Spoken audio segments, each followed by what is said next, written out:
Todd, we often hear about the debate between actively managed investing and passively managed investing, the classic active versus passive debate.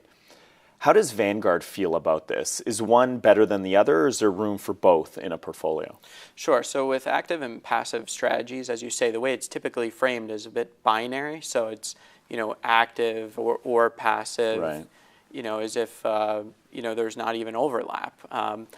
We've actually tested this, and we've looked at, does the label active or passive tell us anything about future returns? We went in the Morningstar database where all the funds and ETFs are labeled, and we found actually no statistical significance in that label. You could have a very active strategy tracking an index, and that would be labeled a passive strategy. You could have a very broadly diversified active strategy, and that would be labeled active, even though it might be more similar to the experience you would get with a passive strategy. So the actual label, active or passive, doesn't tell us much. If you look at what we can actually quantitatively identify and say it's associated with better returns, it's really just two things. So it's the expense ratio of the fund, so that comes out of the return over time. It's very logical. Also turnover, because turnover is a good proxy for the trading cost that you can incur, and those trading costs also come out of the return.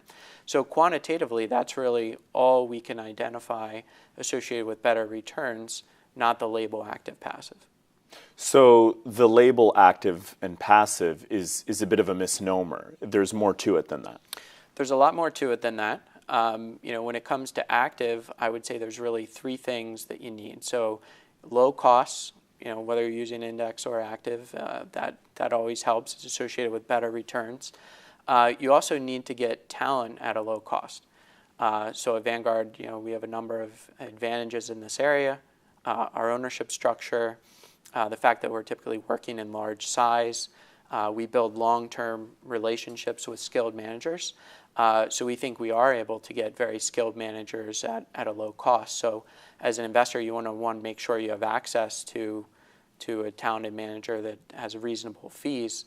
But then there's a final element that's also very important, which is with indexing. There's what I would say is relative return predictability in how it's going to perform.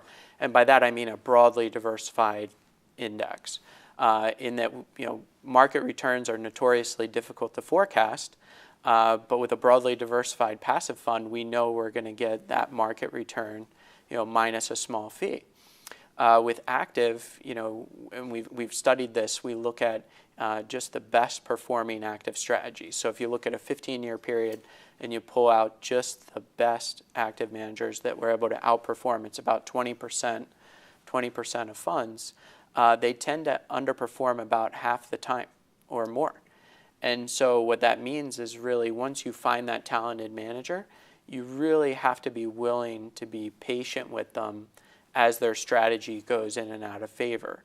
So there's an element of what we would call patience with that manager or discipline that you need. Also, we think to be successful, that can be very specific to the investor, whether or not they have that real patience with the strategy. But if you're really following those core three ingredients, we think you can be successful with active. We also think you can be successful with passive. That's great. Thanks for being here today, Todd. Thank you, Matt.